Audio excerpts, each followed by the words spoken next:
Seguimos en Noticias 5. Ha llegado el momento de recibir a Luis Custodio. Tenemos información con respecto a salarios. Luis, vamos a ver cómo analizamos todos esos números. ¿Cómo les va? Buenas noches. ¿Cómo andan todos? Sí, el índice medio de salarios dio a conocer el Instituto Nacional de Estadística. Recordemos que es un dato mensual basado en una encuesta mensual de remuneraciones que realiza el INE entre las empresas. Y de ahí sale el dato que tomamos como referencia, índice medio de salarios, y después, quitándole la inflación, el índice de salario real, que es el que generalmente nos interesa seguir particularmente. Bueno, veamos los datos de junio y cómo evolucionó. Fíjense ustedes, cero. Recuerdan que tuvimos, la inflación en junio fue unas décimas por debajo del cero, negativa. Bueno, eso determina, con un índice medio de salarios que también estuvo en el orden del cero, apenas unas décimas por encima, que el salario real sea igual, cero. Esa es la evolución para este mes. Pero tomemos los 12 meses como referencia, 6% el índice medio y el salario real 1.4%.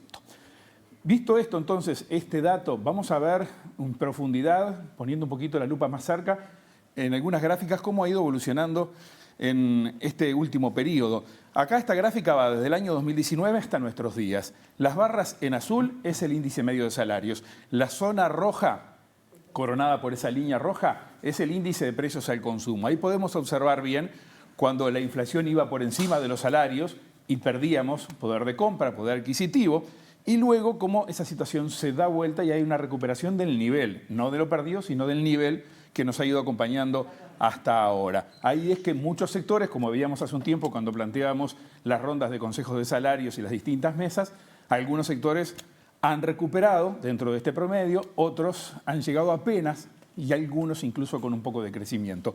Veamos la siguiente gráfica y ahí vamos a entrar a otra realidad de esto. ¿Qué ha pasado a nivel de sectores ya tomando salario real? Y estos son los datos precisamente anualizados a junio. Fíjense ustedes, excepto administración, inmobiliarias, empresas, que es la barra azul de arriba, los azules son sector privado, los rojos real, excepto ese que está prácticamente al borde del 3%, 2,9%, los demás han evolucionado, muchos por debajo del 2%, transporte, hoteles y restaurantes, construcción, salud, comercio, industria manufacturera, enseñanza, y estos dos últimos, sobre todo, industrias y enseñanza, por debajo del 1%. Y en el sector público, el gobierno central, cercano al 2% en esos 12 meses, un poco menos intendencia y menos aún las empresas públicas. Con estos elementos sobre la mesa, y pasemos a lo que sigue, vamos a poder observar otra cosa. Ayer hablábamos del mercado de trabajo, del empleo, hoy hablamos de salarios.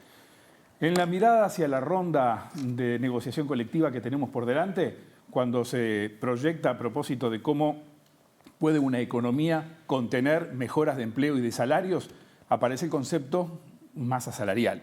Masa salarial es empleo más salarios, ¿verdad? Entonces, se proyecta que igualando el Producto Interno Bruto o no superándolo con empleo y más salarios, no vamos a tener un ajuste en la economía que pueda darse por precio o por cantidad, por salario o por pérdida de puestos de trabajo. Bueno, la proyección de los incrementos salariales en términos reales, esto está basado en un trabajo de Javier Daedo que publicó ayer, nos da que para el primer periodo, primer año, estaría poco por encima del 1% y para el segundo, medio punto porcentual, con un crecimiento económico esperado del 2% para el primer año, 2,5% con suerte para el segundo. Esa diferencia que vemos ahí, entonces, es ese espacio para proseguir con la evolución al alza del empleo que podemos tener. O sea, con las pautas salariales conocidas y si la inflación se comporta dentro de lo esperado y proyectado por el Banco Central y el equipo económico, no habría tensión de salarios con empleo y podríamos tener algo de crecimiento del empleo para más adelante y también de salarios. Todo esto si las condiciones se dan. ¿Sí? Gracias, Luis. A ustedes.